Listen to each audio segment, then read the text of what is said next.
East Coast. We have about 250 companies in our portfolio. That portfolio has grown tremendously. About 4 years ago, it was maybe 100, probably more like 90.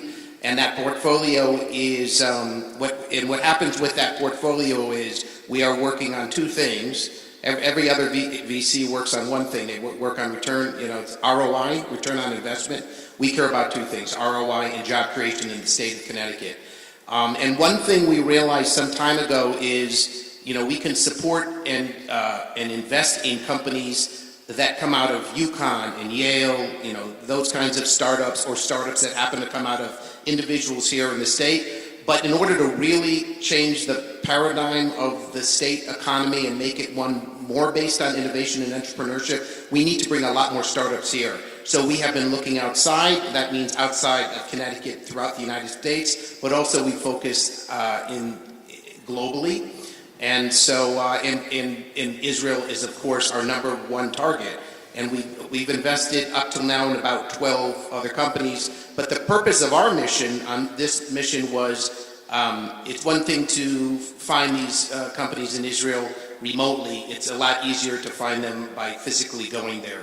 No matter what we have with Zoom and everything else, the world is still old in terms of relationship building, and it requires handshakes and personal contact. So we went there to find companies and meet with other venture capitalists to help us identify companies, and we feel like we were pretty successful. So certainly the theme, one of the reasons to go is to create relationships where we hadn't, build upon the relationships that already exist between Connecticut and Israel, which we've already heard there are many. So we did that really among a few fronts. We did that politically, and we did that economically. I'll start politically. We had access to all of the leaders of Israel. We met with Prime Minister Bennett. We met with Foreign Minister Lapid. We met with President Herzog and other ministers. Governor, I specifically want to ask you about the Prime Minister Bennett meeting, because while sometimes, meet and greets stay at a high level about, hi, how are you? This is what we do. This is who we are. And they don't really get down to the policy level. This one did, which was fascinating. And so I'd like you to expand on that specific meeting and how it delved into serving underserved populations and getting them into the workforce. Yeah, really thankful that Prime Minister Bennett was able to spend as much time with us as he was. We agreed that starting up a little technology company is the perfect resume for being in public service, and that's what we both happened to do some years ago. Rudenko really stole the show with the Prime Minister, by the way, because he was asking, please say something about yourselves, and Rudenko goes, I was born and raised in the former Yugoslavia, and then I moved to Japan. And he said, no, that's not normal. And, but more to the point, what we had, he said, what's one of the biggest issues confronting you, Governor? I said, for the first time in my life, we have more jobs than people who are prepared for those jobs. And so shame on us here in Connecticut if we don't raise those people up, train them, make sure they're ready for the jobs that are out there right now. We desperately need them working, or else those jobs will go elsewhere. And secondly, it's an opportunity to give people that chance they might not otherwise have. And for us here in the United States, that's often, black and brown populations that are often don't get that opportunity. And Bennett said, it's the exact same thing in Israel, except different. When I think about populations that have been getting left behind, or populations where I really need them trained and ready to work, he said, A, remember, Orthodox women, correct, and B, Arab Israelis. He says, this is what's going to transform the Middle East and transform Israel's relationship with the West Bank and beyond, correct, is what we can do with IT and coding skills and training and lifting them up. So he asked specifically, how do you do it? And the governor talked about a certificate program they've implemented in Connecticut, where you take a community college and you set up that program with a specific employer. You go to the community college, you try to subsidize daycare, try to take away any hurdles to getting that person to go to the school and getting the job right thereafter. And it's and the Prime Minister loved it, and he loved specifically the daycare subsidy aspect of it. It it was quite a thing to watch that he was hooked on it. So I'd love to see how it plays out. By the Prime Minister's side in attendance was the Minister of Energy. And to President Merrick, we'd love for you to talk about your new connection with her and get into the MOU that UConn signed. Thank you, Mike, for that question. It was quite a remarkable person to meet because she's a policy person in energy. She's well-trained lawyer. She's looking about sustainability, clean energy, how to implement in Israel. But one thing that was really eye-opening for me was to see the woman in that leading role, Minister of Energy, and see women with disability. And that never happened in my career. And I really admire the inclusion and the way of thinking of inclusion and bringing the best. And she's somebody who is really making significant difference when it comes to the clean energy and sustainability. So, Michael, I have two questions for you. First one is any impressions or memories of any of the foreign minister meetings, or any of the whether it's Prime Minister Bennett or any of those meetings. And number two is, Michael is a perfect person to ask because while Governor Lamont is the first sitting Connecticut governor to go to Israel in 25 years, it's not we've run business missions before. We ran one specifically in 2013. Michael Cantor was on that trip. So you're a perfect person to ask.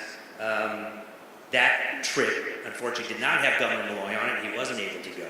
So one is any memories of any of those meetings with the leaders, and two is talk about the differences of going with the governor and, unfortunately, at that time, not having a governor, because there are differences. Sure. So, first off, the three meetings we had with the three key politicians, I've been to Israel a bunch of times. I felt like a little 12-year-old kid. It was the most exciting thing. I can't explain how exciting it was. And they were all incredibly charismatic. You could tell some had been on television or whatever. Just incredible. So that part of it was great. You know, the day we saw Bennett was the day before the Ukrainian war started, and he was telling us about how really Russia's on their borders and why it's complicated for them and all this. And little did we know the next day this war starts. So when you hear about what's happening with Israel and their positions now, he told us about that the day before. The foreign minister, his politics and my politics probably meshed quite in alignment. I loved what he said about a two-state solution. It was very exciting to me, so that was great. And then the last thing is the president of Israel went to Camp Ramah in Palmer, where all my four sons went, where I worked, where my sister was. So that was incredibly exciting. So let's just say that was one of the, I will never forget those three meetings. As far as our mission in 2012, listen, we had great people with us. It was led by Catherine Smith, who was a phenomenal DECD commissioner and a phenomenal person and a brilliant businesswoman. That being said, it was night and day. If you want to accomplish anything, if you want doors to really open, and I'm guessing this is not just in Israel, but in any foreign country, and really want to have an economic mission do something, you have to have the governor. Just like you have to have the CEO of any company to really open doors. It was night and day having our governor with us. He was treated like a head of state over and over and over again. And it was a great mission in 2012, not in the same league as it was here. And by the way, the takeaway is, in order for us to really accomplish what we want to accomplish, he needs to go again in a couple of years. It just has to be a regular thing, and that's how you build up the relationships that lead to tremendous economic ties between the two countries, or the state and the country, I guess. So along the continued lines of ministers and agencies that we got to meet with, we got to sit down with the Ministry of Defense. And so to Governor Lamont, this question is for you. Please, love for you to elaborate on that meeting. And I know I and Michael were taken aback, as we've talked about this a couple times after the meeting. We were taken aback. The first half of the meeting was the ministry pitching us, which I did not expect. So, please talk about that and the potential relationship, defense to defense, between Connecticut and Israel. Yeah, we brought with us the senior liaison from Raytheon, which is Pratt & Whitney, which is jet engines. So we had a chance to meet with senior members of the defense. We were talking the same language, talking about how some of these Israeli companies can be part of the Raytheon supply chain here in Connecticut.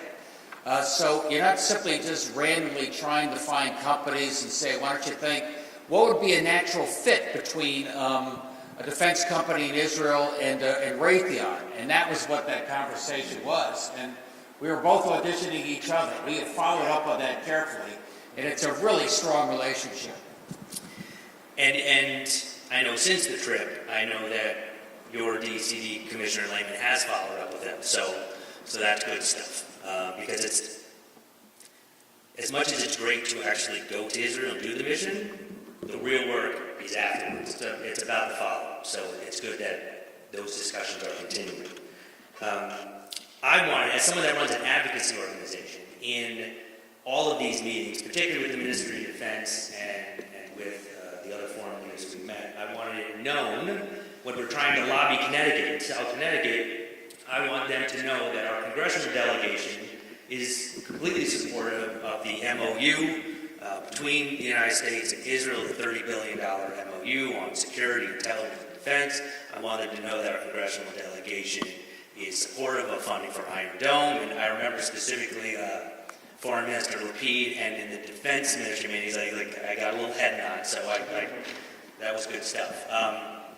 With next meeting, again, we had access to Consul General Marone Rubin's direct reports, or who he directs reports to. We had a delegation dinner with the director and deputy director of the Consul Generals of North America, if I have it correct.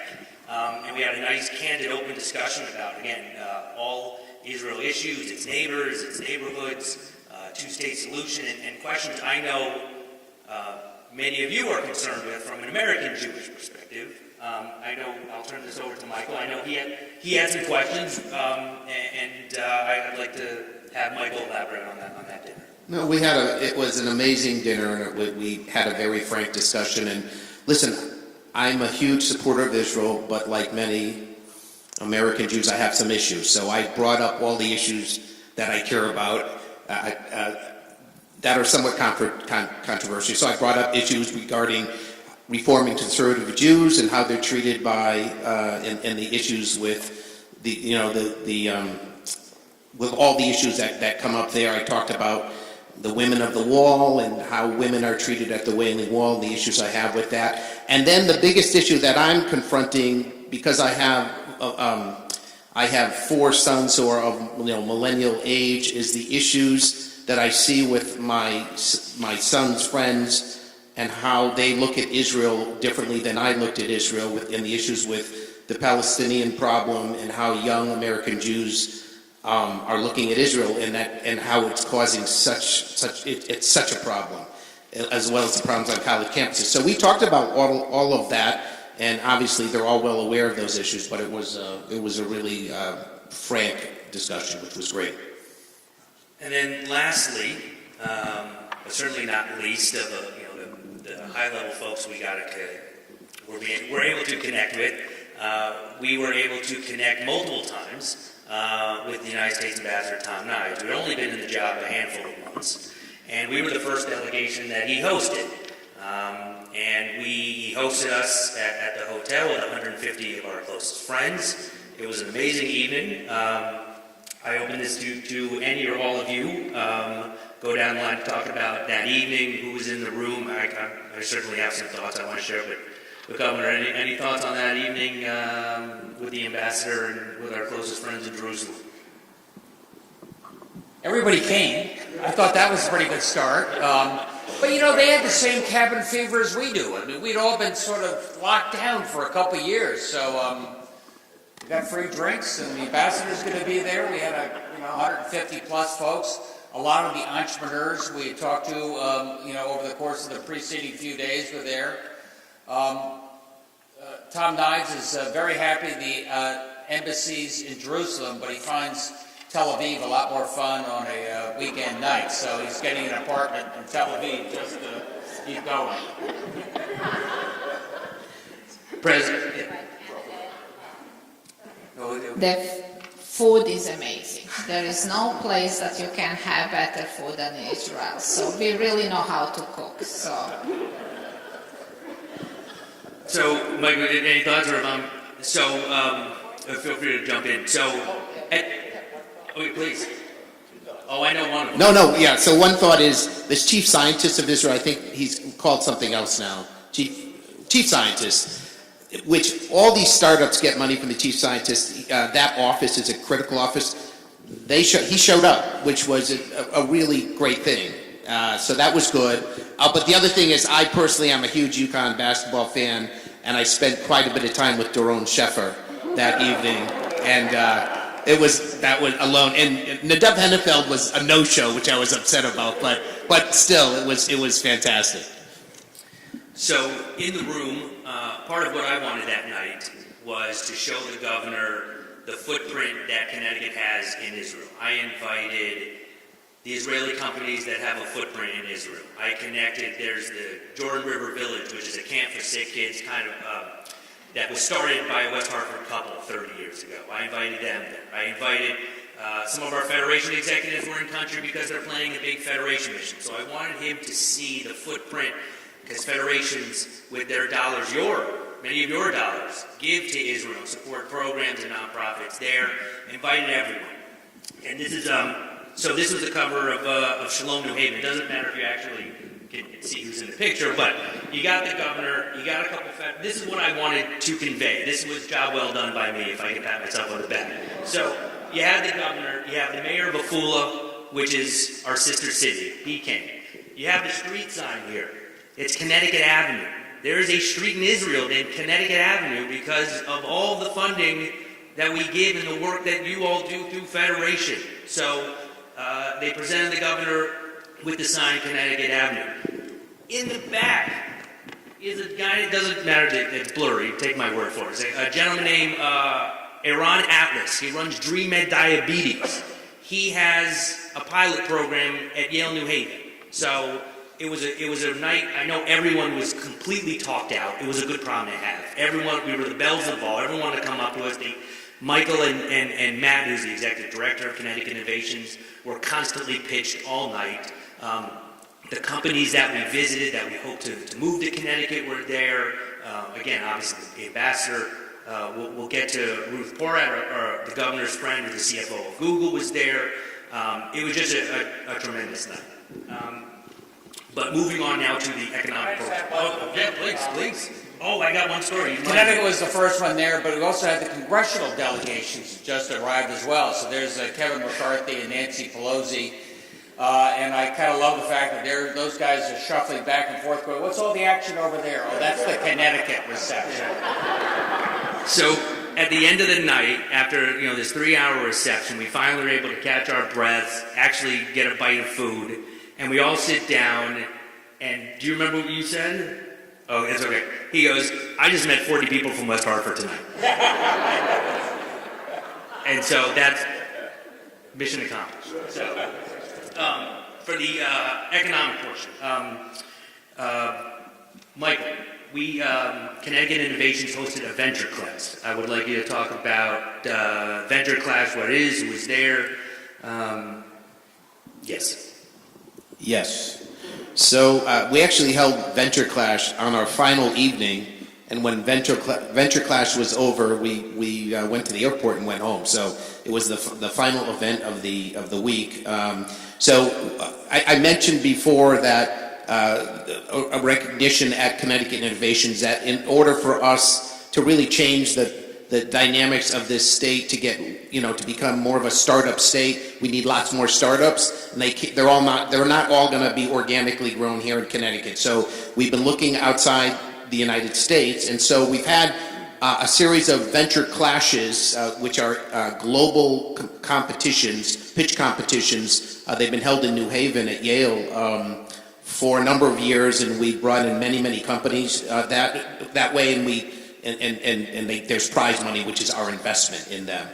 So we did a mini venture clash in Israel on our final night. We did it in Tel Aviv at a really funky venue. Hard to explain this venue, but it was like perfect for startups. It was cool and different and funky. You would never go there on your own, but it was really neat. And we had 6 companies pitch, and they were fintech, and one was I think a helicopter type company. Just all different types of companies. And part of that was not because we're going to award them and there would be one single winner. It was really a way for them to talk about, for us to learn from them and them to learn from us. And we also had some great speakers that night. We had someone from the Israeli bank. So it was, and there was a lot of VCs in the room. So it was really a culmination, a perfect culmination to the entire trip. It was all about startups and VCs and coming to Connecticut. And I should say, it was a way for us to one more time say why. Why? There's got to be a reason why, right? And if you look out at all these startups from Israel that come here, they've been coming here a long time, and there's a lot here.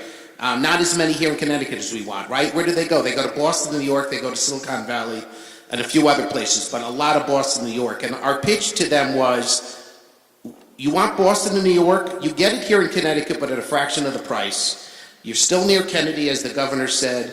You have this incredible quality of life. We have amazing towns, amazing school systems. We have amazing, vibrant Jewish cultural life, if that's what you want, in different parts of the state.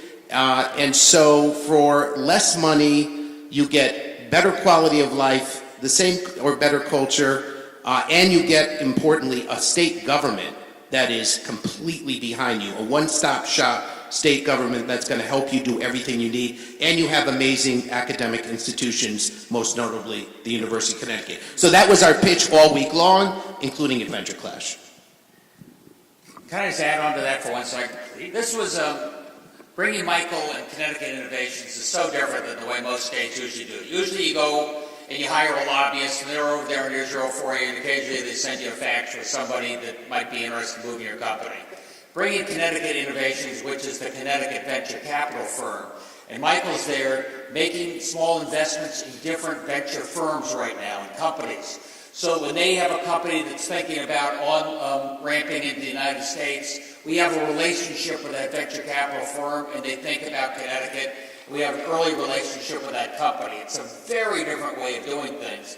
And having Rodenka there is amazing. Now UConn and Technion, the MIT, the best engineering school, have a close memo of understanding in terms of what we're doing on clean energy.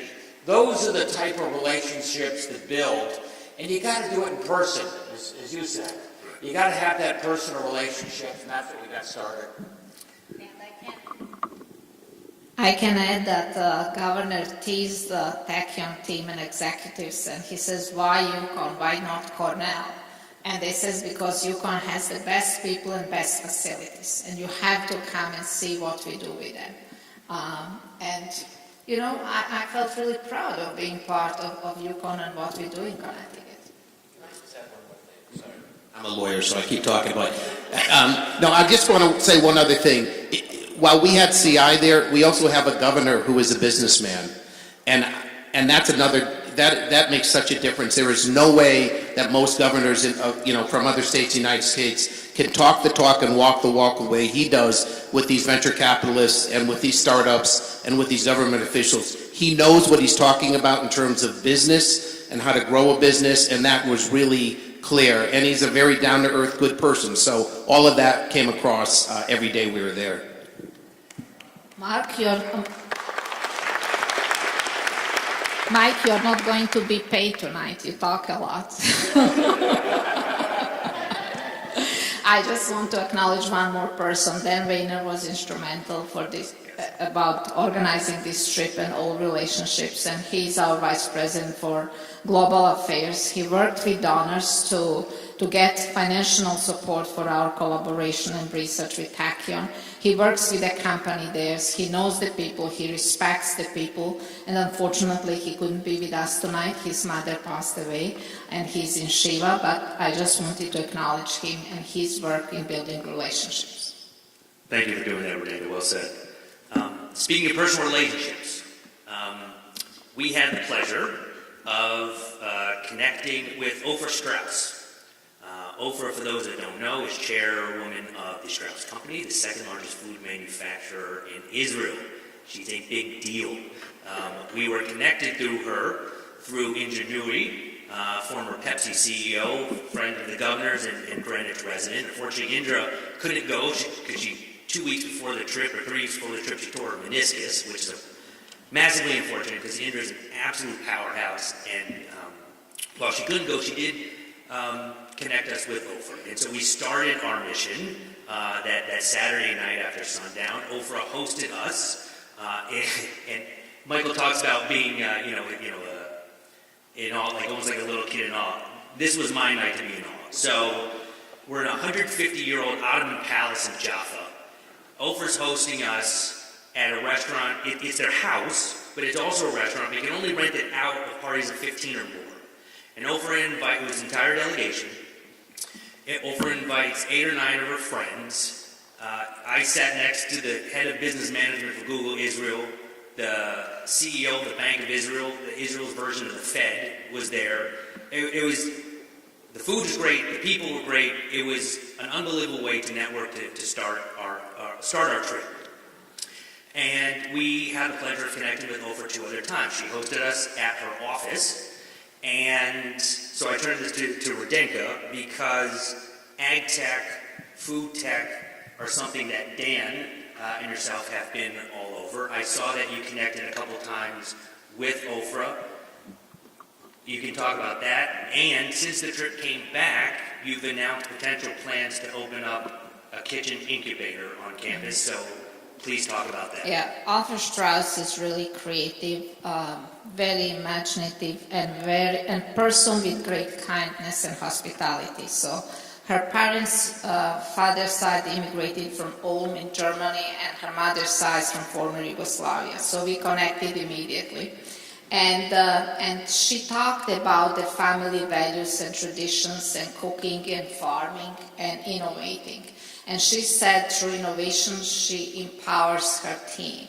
And then we had 3 teams that pitched to us about new ideas and new products about nutritioning and value of nutritioning. But what was amazing is seeing innovation, how it's built in the products, how it thinks about the health, about the consumers, about convenience. And they had something that I really appreciated, somebody who lived in Japan. I don't know if you know those triangles. Japanese called onigiri. So it's a rice, and then there is a tuna inside, and there is a wheat. So they do the same with the grains, with the eggplant, with the pepper. And then they demonstrated to us, and they put in the microwave, they pour the water, and after 8 minutes you have the freshly cooked meal to eat. And I was thinking how amazing it is, and if we bring to our campuses, schools, hospitals, vending machines, we can address many of the challenges of obesity, of healthy habits when it comes to eating, and I already started conversation with company that invested in that, and I connected them to our Department of Agriculture because we have a lot of innovation at UConn, and I think that will be excellent platform of thinking of the food security, thinking of the campuses and what we provide for our students, and thinking of innovations. And by the way, she gave us the bag of the best candies, and I can tell you it was more than 3-4 pounds, but everybody found a place in the suitcase to bring it home. So. Correct. We all found ways to stick it in our suitcase, and I've actually stayed in touch. We've emailed back and forth with Ofer a couple times. Thank you for the candy. She's talking about coming to Connecticut. It would be amazing to get her here. Again, it's all about the follow-up. One other thing about, Ofer runs the largest food company in Israel. It's been in the family for, I don't know, many decades. So we're talking about food tech. Well, I'm not really an expert on what food tech is. So one of the things they make is beef and chicken out of a petri dish. And necessity is the mother of invention. If you're Israel, which can be quite dry and there's not a lot of arable land, and you like chicken, you like beef, you think creatively.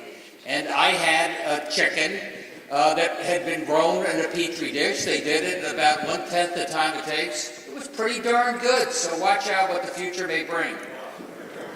Correct. Governor's alluding to, we went, a couple companies pitched us the similar idea. We went to Future Meat Technologies, and rather than having, let's say, 30, 50 acres and, dozens and dozens of cows and a larger carbon footprint, it looks like a beer distillery, but it would feed as many people, if not more. I mean, it was amazing. I wanted to bring in another part of the another person in the delegation who's not up here, but Michael Cranis, who's I think he's COO of the Digital Currency Group. Digital Currency Group recently announced they're moving their headquarters to Stanford. DCG built and support Bitcoin and blockchain companies. Michael led a meeting we had at a particular VC firm, and I wanted to say we had a roundtable with some of these crypto companies, and the governor, during, this is to you, the companies in the room, we asked them, what are you looking for? What are some of the regulatory hurdles, or what are some of the hurdles? And what can we do in Connecticut? So I know you want to make the state more amenable to crypto, which is, in my opinion, it certainly is coming. And so you want to talk about, trying to make Stanford the hub for crypto. Yeah, we had Michael Crane, DCG, Digital Currency Group, with us. We were a financial hub down there, especially in that Stanford area. And then 10, 20 years later, the UBS building is empty, and the traditional finance guys are shrinking. There's no more GE Capital. Woe is us. Last one out, turn out the lights. And Digital Currency Group, whatever you think about cryptocurrency, is the next generation of fintech. It is one of the largest players there is. So again, when you go visit the entrepreneurs in Israel, it's nice to have, the governor and the university there, but to have a representative of the largest digital currency group is a really big deal. So we had all the fintech entrepreneurs around a table, comparing notes on what they're doing. And believe me, when they're thinking about our on-ramp to the United States of America, they're thinking about Stanford and the DCG group now. We had the pleasure of a couple more things, and then we'll take some questions. I'll try to run through these because I want to be mindful of time. We had the pleasure of visiting Google Israel, and CFO of Google, Ruth, joined us for that. Would you, both you and certainly to President Merrick, would you like to talk about the announcement they made, getting women, Arab women in the workforce? So I want to talk about that, the announcement they made in Arab women specifically, please. Yeah, thank you, Michael. So we had a workshop about the women and empowering women in innovation and startup. So Ruth announced $25 million investment to increase the pool of Orthodox Jews, women as well as Palestine, to be innovators. And during that workshop, we have representation of the groups of women from Palestine who talked about the challenges for innovation, but what innovation means for them and how they can be creative. And she opened a completely new platform that when we think of the diversity, inclusion, we think the way that we can achieve that is through bridging the gap by giving opportunities to all through innovation and startup and creating the new products. I do want to, one thing we noticed, sorry, Governor, you want to add to that? I do want to say this about our time at Google Israel. I sat in some presentations and some Googlers were talking about Google iCloud and what they're doing with it. They were talking about they haven't figured out how to raise or how to make revenue from it. And so President Merrick quickly rolls off about 3 or 4 ways that they can do it, and you could hear the record scratch. You could physically see their jaws drop, and they say, "Can we talk after the meeting, please?" So it was very impressive. So I do want to say one last thing is you had been to Israel previously. Mr. Governor, but you had not been to Yad Vashem. And so I know at the press conference when you came back, you said it was the most meaningful hour of your life. I do want to give you an opportunity to talk about your experience at Yad Vashem, and then I'll hand it over to Michael following up on that. Please. It was wrenching, you know, for an old watch from Greenwich. And we walked through for hour and a half.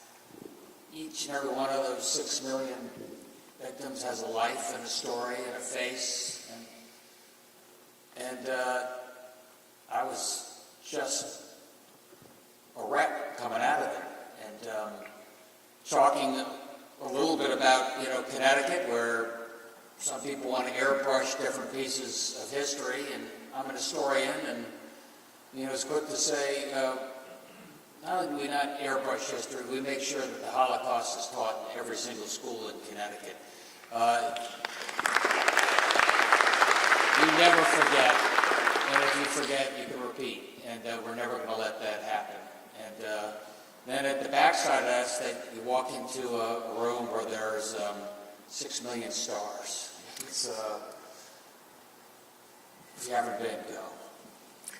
So, Michael, do you want to talk about some of the ceremonies that the governor got to do, which is typically not normal? Right, so at Yad Vashem, for example, the governor took part in a flame lighting ceremony, which my understanding is typically reserved for heads of state, and it was an awesome thing to be a part of and to watch. But I want to say, even walking through the old city with the governor and with our delegation, these things never get old. I've been to Israel a bunch of times. I've been to Yad Vashem. I've been to the old city, but it never gets old. It's always new when you go through this, and to go with the head of our state. It was a very moving experience to watch this guy being moved, both at the Wailing Wall and at Yad Vashem. It was really special. It was really special. Can I say one other thing, though, about economic development? I hate to change the subject. Yeah. I just want to say that, we talked about follow-up, and, like everything else in life, nothing happens without follow-up. 3 things in real estate, right? Follow-up. That's not it, but I just want to say that CI is doing a tremendous amount of follow-up. We're talking to all these companies, the ones that we're interested in. We're following up to get them here, to bring them here, and all the rest of it. But what I didn't know would happen is that the group of us on the delegation got very close. And this thing at Strauss, they called it a venture studio. It's sort of like an incubator, and with all these companies. We were intrigued by what they were doing. So since the return of the trip, I don't think the governor even knows this, Matt McCooey and I, Matt's the CEO of Connecticut Innovations, we've been meeting with Jeff Flax, who's the head of Hartford Healthcare, and Barry Stein, who was on our trip, who was on the delegation. He's the innovation med tech guy, and Al Lazowski, to talk about doing a venture studio in downtown Hartford that would focus on med tech companies and all the things that Last Parking is doing, which is reinventing parking garages around the world, and bringing all those companies together under one roof, and CI and CT Next would be a part of it. So we've had multiple discussions, and we think this is going to happen maybe by the year end. So I don't think that would have happened if we hadn't been at Strauss, if Barry and I and Matt hadn't seen what they're doing and said, hey, let's reproduce it here. And we're rolling up the sleeves. We're not going to wait. We're going to make it all happen. So I just wanted to relay that. Well said. Any questions? You can raise your hand, or you can walk. Are there any questions? If not, I can keep talking for 10 minutes. Please, thank you, Peter. Hi. I'm interested to hear that you're courting fintech and cryptocurrency companies from Israel to move to Connecticut. At the same time that you have an incredibly ambitious climate strategy for the state of Connecticut, and cryptocurrency is environmentally challenging. So I'm curious how you see those two as working together, how you plan to combat potential increases in energy from crypto in your climate goals. Excellent question. So, fintech, or in particular crypto, drinks a lot of electricity, I think is what you're referring to. And they create great server farms, and that generates, I mean, fortunately, when it comes to electricity, that's one place where Connecticut is pretty well positioned. I mean, over half of our electricity is carbon-free, nuclear power. We've made the biggest investment in wind in the history of the state. So I think when it comes to electricity and clean electricity, that's something we are able to accommodate. If I could get the hydro down from Canada, that'd be, better still. And but these server farms are the building blocks. That's the cloud. They're the building blocks to the next generation of Connecticut's, economy. So I think it's an investment well worth making. Any questions? So while you're thinking of questions, I was going to Mike, say. if I can also add, I think exactly. I want, Governor knows my sweet spot. So we are also talking to green hydrogen companies that are in Israel that want to come to Connecticut. H2 Pro, spin-off from Tachyon, has investment from Bill Gates, 150 million, produce the green hydrogen from water using integration with the solar and splitting the water and producing green hydrogen.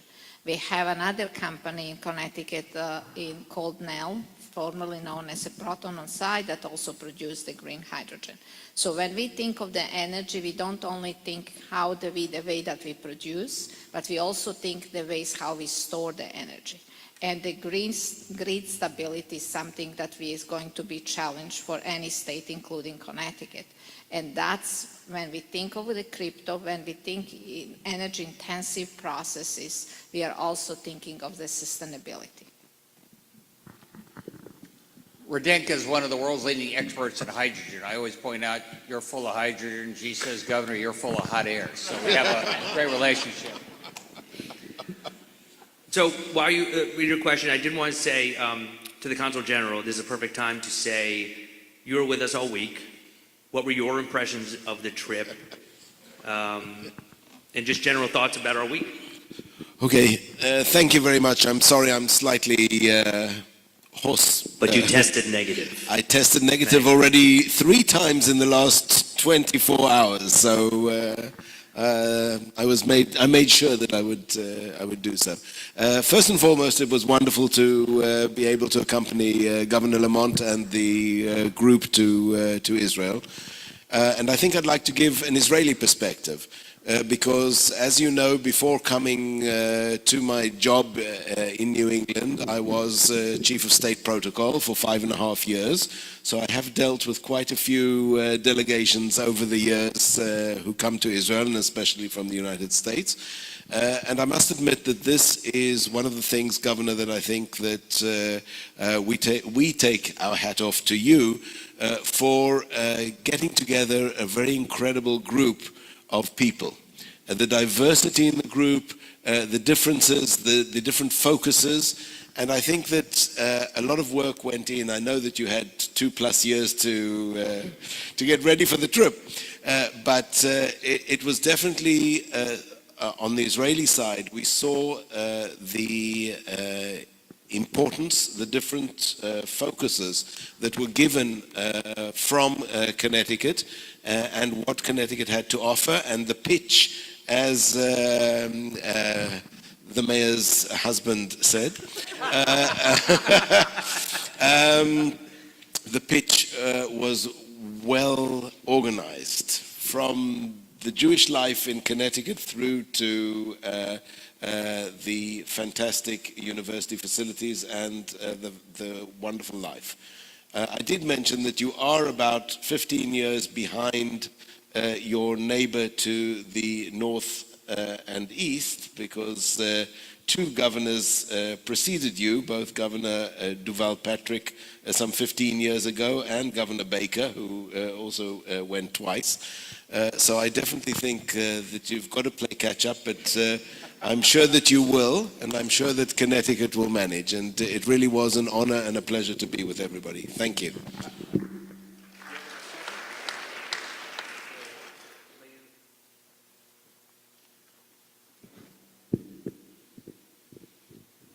Thank you. My question's a little more foundational.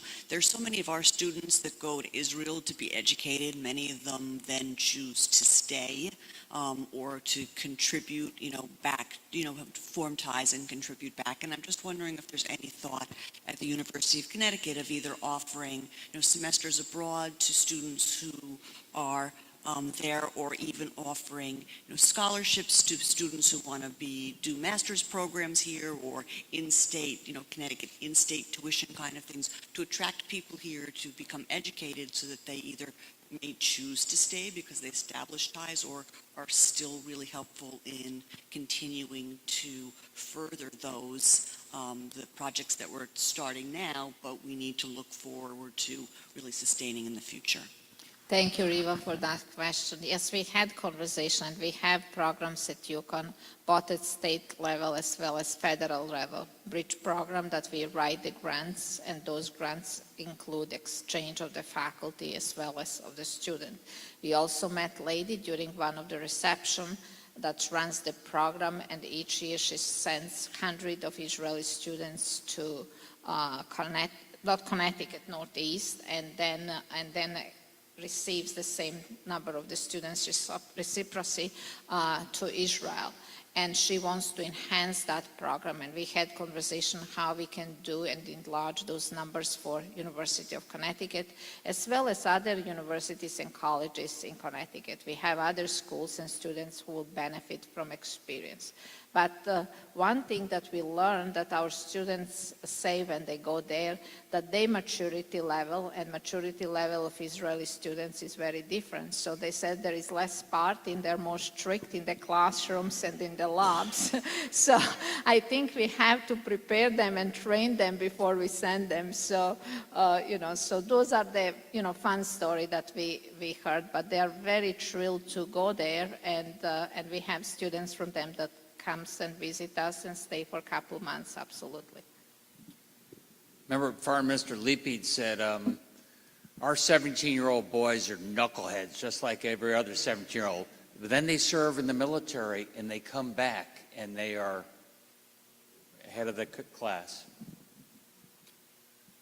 Well, with that, I appreciate, thank you, Governor, President Merrick, Michael, for joining us. Thank you all for coming out. Can I just say one thing in conclusion, if you don't mind? Please. I'll tell you, 1 week there, I was really struck, Myron, with the incredible bullish optimism, that a lot of momentum, and people very positive about the future.